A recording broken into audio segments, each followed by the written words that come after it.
Like many of you, I watch a lot of skateboard videos here on YouTube, and I often get ads about these things called skate trainers, which are these little silicone guards you put on your wheels to help you improve your skate tricks. Now, most of the time when I come across their ads, I usually get this one in particular. Hey, if you think skateboarding is easy, then skip this video. Skateboarding is hard, and everybody has trouble at some point. How many really good skateboarders do you actually know? Skater trainers will help you. They fit easily on your skateboard, they help you land higher ollies, stick shove-its, and nail kickflips with both feet and more. Get your next trick faster at skatertrainer.com.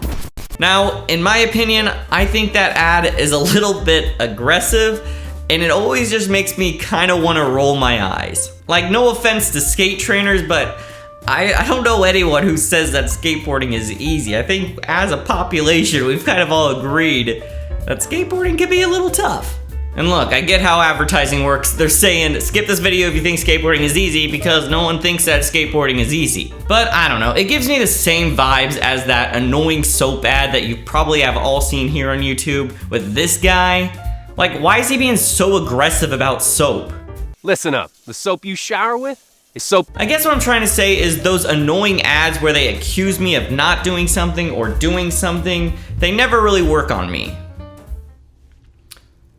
But I did buy some skate trainers. By the way, before I go any further into this video, skate trainers didn't pay me in any way, shape, or form to make this video. I literally bought these with my own money.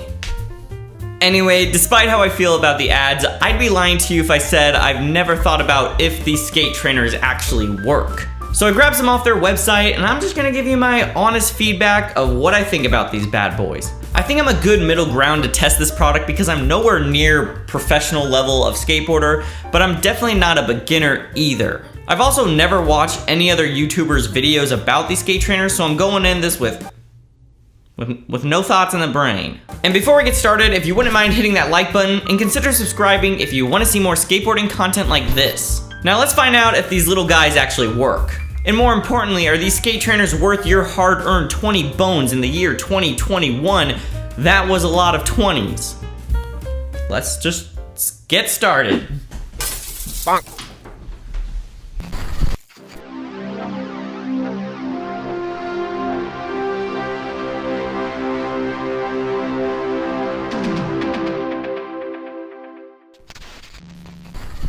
I ordered my skate trainers off Amazon and they roughly took about 5 days to get to me. I only ordered them off Amazon because they qualified for free shipping, but they were technically sold and shipped through the official skate trainers store. You can also pick these guys up on Zumi's website as well as the skate trainers official website. When the skate trainers came to me, they arrived in this little plastic bag and they came with some instructions as well as a fancy sticker. I wouldn't necessarily say that I thought the skate trainers were made cheap, but my first initial thought was that I bet if you use these a lot, they're gonna wear out and snap over time.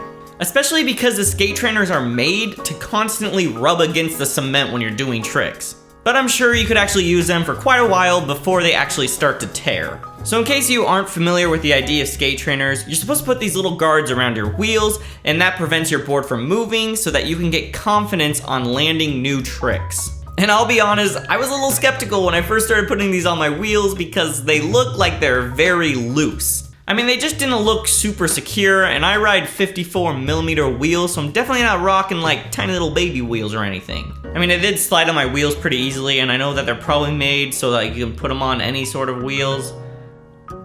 Just my initial thought though, yo. Once I got the skate trainers on my wheels, I hopped on my board, and I was immediately shocked because I could not roll my board at all. When I ordered these things, I was like, there's no way they're gonna be able to completely stop your board from moving. They have to move at least a little. But I was wrong. They actually really do stop you from moving at all. My other big concern when I ordered these skate trainers is once I got them on the wheels, was my balance gonna be a little thrown off because of the weird shape of these things. And again, baby boy was blown away because when I stood on the skateboard, it felt completely normal. Except I couldn't roll. So not exactly normal. If you've ever had a bare skateboard with no trucks or wheels and you put it on some carpet or put it in the grass, that's kind of what it reminded me of. So my first impression of the skate trainers was above my expectations. I was honestly blown away with how they felt and how they worked, despite how loose they felt when I put them on the wheels. So with the skate trainers on my wheels, it was time to do the dang thing. And the dang thing being some tricks with the skate trainers on. I used the skate trainers on 2 separate days. That was not the original plan, but on the first day of recording, some people wanted to use the tennis courts I was skating at for tennis, which I know is very rude. So on the first day, I really tested out some ollies and kickflips. What I thought was really cool right off the bat with doing ollies with the skate trainers is it really helped you focus on jumping straight up into the air.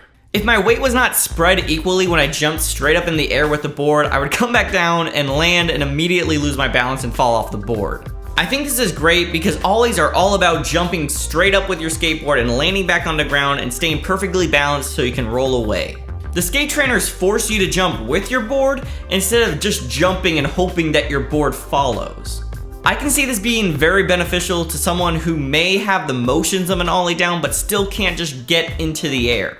So after I did a bunch of ollies, I wanted to try a few kickflips out. A friend taught me about 15 years ago how to do a kickflip, and in hindsight, I realized that the way he taught me was probably not the best technique.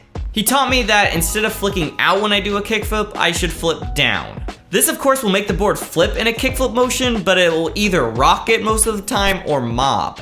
It has taken me years to try to correct my kickflips, but the poor technique is just muscle memory at this point. Now today I would say my kickflips aren't great, but they are definitely an improvement from what they used to be. So why am I even telling you all this? Well, after I tried a few terrible kickflips with the skate trainers on, I got a little bit more confidence to kick my foot out a little farther than I usually do. I think by just knowing that my board wasn't gonna roll out beneath me gave me a little bit more confidence to stretch my leg a little farther. This got me super excited because now I know that if I practice a little bit more with the skate trainers, I think I could get my kickflips to look a little more clean. So I did about a dozen kickflips or so, and I could already see a small improvement on my flick. And I honestly thought my kickflips were looking a little bit better.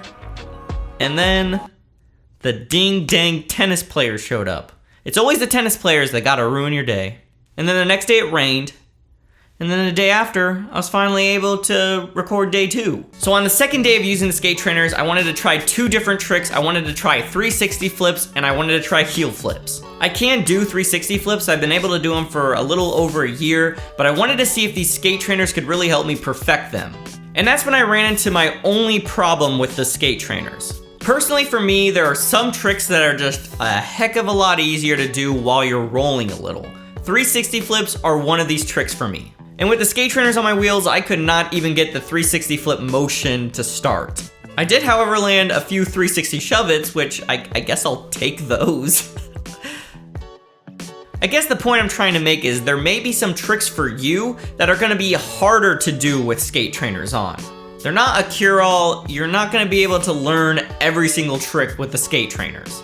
I tried 360 flips for about 10 to 15 minutes, and honestly, it was kind of just wearing me out because I couldn't even get the board to flip in the correct motion. So then I decided to move on to heel flips. Forget the 360 flips, I'm over it. Now I can do kick flips, and I can do 360 flips, I can do pop shove-its, but heel flips have always been one of those tricks that terrify me a little. I don't like practicing heel flips because I've had one too many close calls with the board hitting me in the old dank memes, if you know what I'm saying. So I have this love-hate relationship with heel flips because I think heel flips are super cool looking, but I also don't want to get just smacked in my Taco Bell mild sauce packets, if you know what I mean. So anyway, I wanted to see if the skate trainers could help me gain a little bit more confidence so I could land more heel flips. So I practiced my heel flips for the remainder of my skate session with the skate trainers on, and when I was done and wrapping up for the day, I honestly could see an improvement on my heel flips. Usually when I practice heel flips, I can usually get the heel flip motion down in about 1 to 5 attempts. With the skate trainers on, I was probably getting a heel flip motion about 1 in every 3 attempts.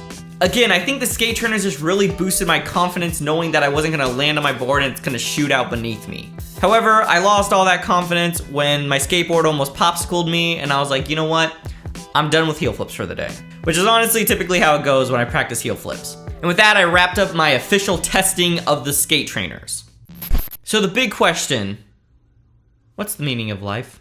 And are skate trainers worth your 20 bones? And at first you may be saying, I don't need no skate trainers, I'm just gonna practice my ollies in the grass. And that's true, you could just practice your ollies in the grass, no one's stopping you, I'm not trying to stop you. But when you practice your ollies or other tricks in the grass, you're not getting that pop that you would on cement. And even if you do get your ollies down in the grass, moving them over to cement is gonna be a whole different ballpark, partner. Not to mention, but when you practice ollies and stuff in the grass, you run the risk of getting dirt, mud, and water in your wheels and bearings, and let's just be honest, that is not the reason for the season. The point is, grass is not always the best option. I'm just being honest with you. That being said, if you are a beginner skateboarder, I would definitely recommend picking up some skate trainers. They really do help you gain confidence while you're trying out new tricks. I would recommend that even if you have been skating for a while, to pick up some skate trainers because they can really help you perfect your ollies or kickflips or pop shove-its or whatever you're trying to land. However, I do have a couple tiny concerns with the skate trainers. First, I don't know how long these bad boys are meant to last. Since it is essentially just rubber going against cement, I can only assume that over time, these bad boys are gonna get all torn up. And if you use them a lot, you're probably gonna have to replace them every so often. I obviously have only been using the skate trainers for less than a week, so this argument could be completely invalid. However, there were tiny little tear marks on the skate trainers after just those 2 days of using them. My other concern is that if you use skate trainers too often, you're gonna get used to not rolling around on your skateboard. So I would recommend that if you do get skate trainers, don't get too comfortable with them. What I would recommend is use skate trainers for about half your skate session and then take them off for the other half of your session. That way you don't get too used to practicing without moving around. You don't even necessarily need to practice whatever trick you were doing with the skate trainers on, you could simply just roll around. The point is, don't get used to the concept of being static on your skateboard all the time. Because if you get too confident with your skate trainers and you finally land that ollie, you're gonna take your skate trainers off and you're not even gonna remember how to roll around. I was happily surprised by this product, and even as someone who has been skateboarding for years, I definitely will be using these more in the future. I won't use the skate trainers every single time I go out skating, but maybe if there's a trick I just can't get down, I'll throw these bad boys on my board and try it that way. So all that being said, I'm just trying to say, yes, I would recommend getting skate trainers. So thanks for watching this video. I hope you found it entertaining and helpful. If you wouldn't mind hitting that like button down below, and consider subscribing if you want to see more skateboarding content like this. Also, as always, if you want to check out my online skate shop where I have some very cool skateboards and grip tape, that would be awesome. Thanks again for watching, and as always, have fun, good luck, and keep shredding the gnar.